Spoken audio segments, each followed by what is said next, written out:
Hello and welcome to WYTV 7 Christian Broadcasters Network. I am your host, Lynn Demmons, and this is Financial Confidence God's Way. What we'll be talking about today is essentially something that's very near and dear to my heart, but it's also near and dear to the hearts of many of you. As we started discussing this in our first broadcast, in the first broadcast we talked about the 4 key principles to managing your finances. And the first one, of course, is establishing your financial goals. And instead, establishing those financial goals, we want to make sure that you are very much aware of what it is that is the priority for you as far as your goals are concerned. And we're going to take some time out today to make sure that we focus in on that. Also, keeping in mind throughout this process that Matthew 6:33 is definitely not only a guiding principle for our finances, but a guiding principle for our life in general. Seek ye first the kingdom of God and all its righteousness,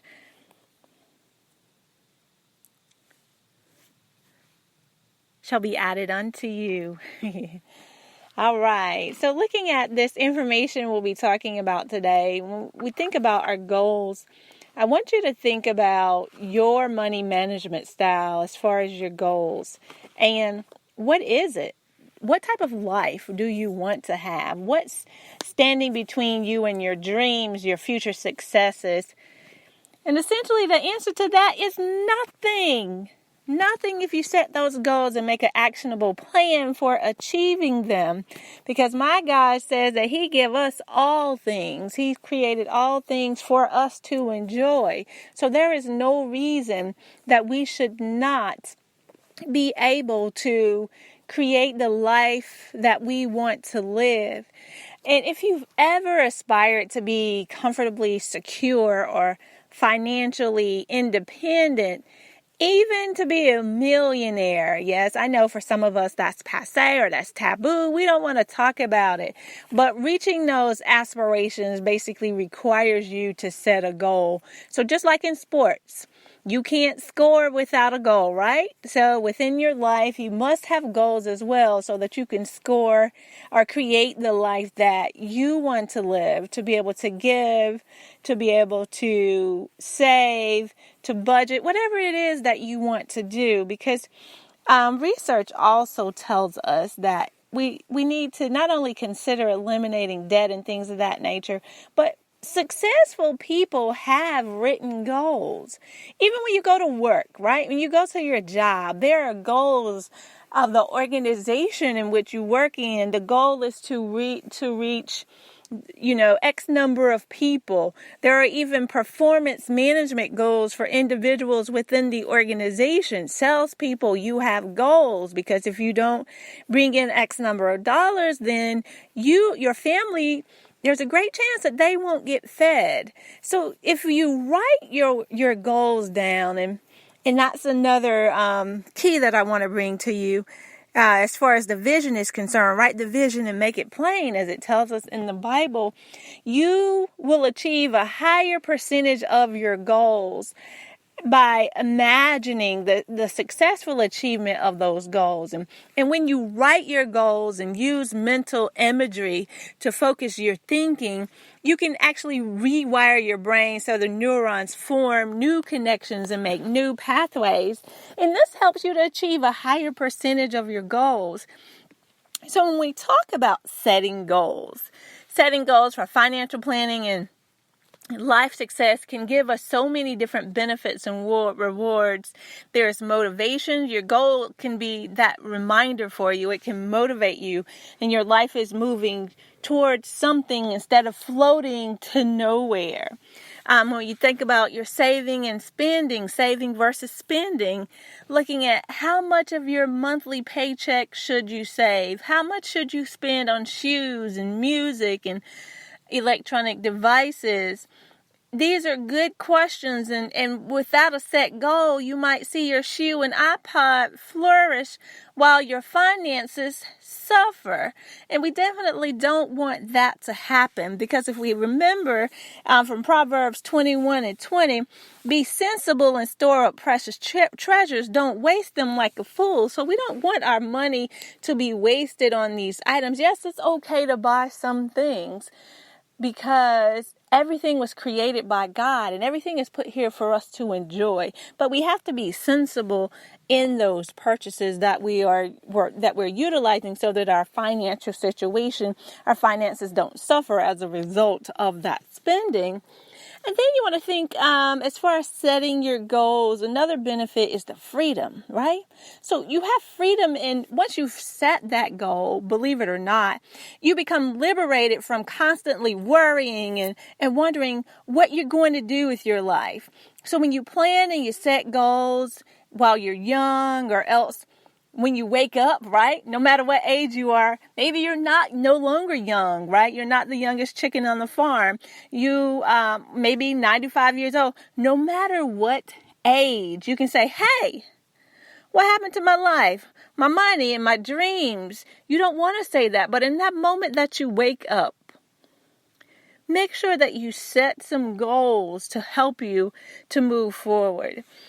And I'll share that another benefit of setting goals is basically scoring. And what I mean by scoring is that you can achieve success by scoring. How can you score if you don't know where the goal is, right? So you write this goal down. So you're going to set this goal, you will achieve the goal, and then you'll feel rewarded. That's where the scoring comes in. So planning ahead makes scoring so much easier. You'll be able to get into this mindset, if you will, of setting a goal to help improve every area of your life. And when you set these goals, not only your finances, but you're setting goals for your family, for your relationships, for your physical health and well-being, for giving back. Who are you going to give back to, whether that's your community, your church, your charity? You're setting goals, if you're a kid, for fun and for toys. Right? I mean, even adults have toys. So you set those goals so that you'll have those available. And even for your spiritual self, what are the goals that you're setting for yourself spiritually? Not only in looking at your money and your career, but as far as your personal growth is concerned. So all of these are key in creating the life, or the financial life that you want to achieve. And as we talk about writing goals, there are some guidelines that you tend to, or you should abide by when we talk about writing goals. So you want to turn your dreams into reachable objectives, and that takes some thought. But there's a proven technique, and we call these SMART goals. Whether you're in education or corporate America, more than likely everyone has heard of SMART goals. But I just want to quickly go over these guidelines with you, because they are very important in writing your vision and making it plain, if you will. So the S in SMART is for the goal being both specific and significant. Right? Let me say that again. The goal must be both specific and significant. When we talk about the goal being specific, you're describing what it is that you want to accomplish in clear and set terms. So if you can really visualize your goal, it's easier to achieve.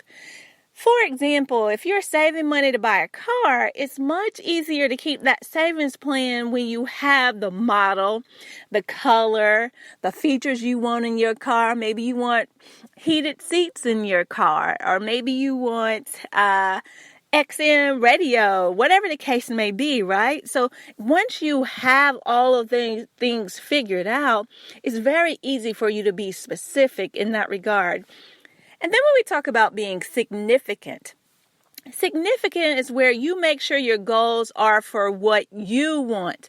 The goal should match your personal interest and your value. What is it that you value? What is it that you want to accomplish? Do you value being able to save for retirement? Do you value education and you want to put money aside for your child to go to college? Do you value peace of mind, so you want to develop or save for an emergency fund? right? So these things are significant to you. So make sure the S be specific and it is significant. The next guideline, the M, stands for measurable and motivation.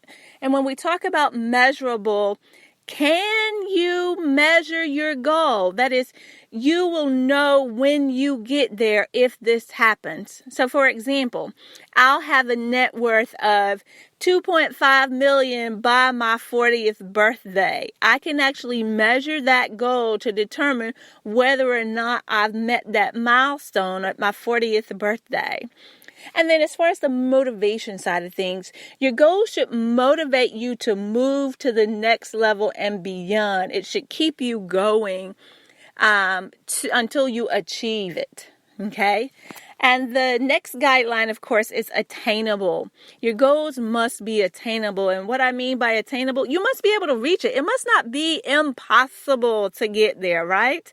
So, for example, wanting to be president is a tough goal, right? But it's possible, as we noticed from the last couple of elections, right? No matter which side of the table you stand on, those are some very different personalities who have come to the forefront and actually run and won the presidency. So it's a tough goal, but it's also possible. But wanting to be Wonder Woman or Spider-Man, that's a fantasy. You'll never get there. So just make sure that it's something that's attainable for you. And then, of course, the next guideline, of course, is the R. It must be a result-oriented, or you have reasons for it. When we talk about result-oriented, we're talking about phrasing your goals in the positive, right? Such as, I accomplished, or I have, or I am enjoying. These are positive phrases, and they're going to direct your mind to focus on the outcomes. And when your mind is on board, the rest of your body, it will become natural for it to get in alignment. So, for example, I will earn money by next January to afford the $1,000 vacation I've always wanted. So you will have an opportunity here.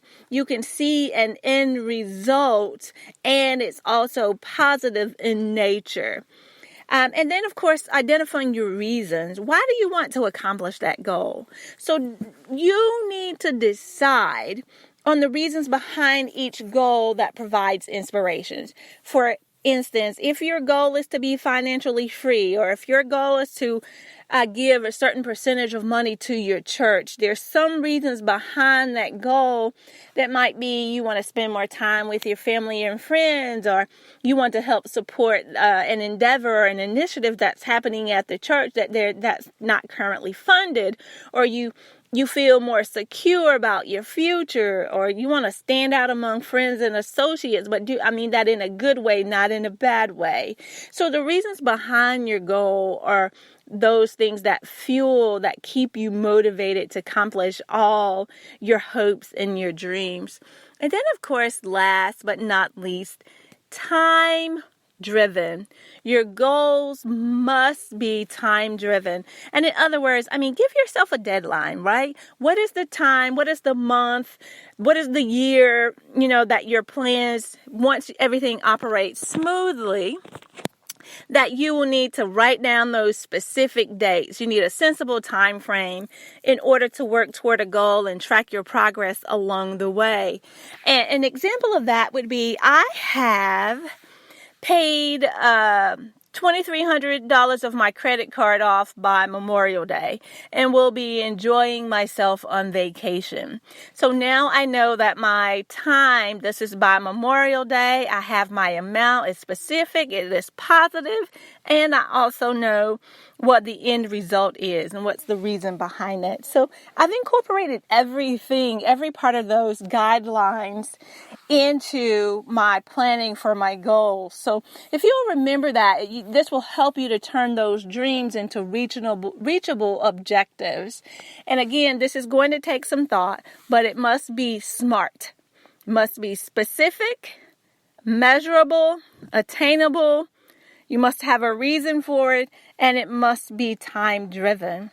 So remember, your goals must fit together, and they should be headed in the same direction, not contradictory to what's going on in your life, not contradictory to what you would like to accomplish in your life, not contradictory to what the Bible tells us about our money. So it's very important that you study, get in your Bible and study the scriptures as they relate to your finances, because there are many scriptures that lend itself to this.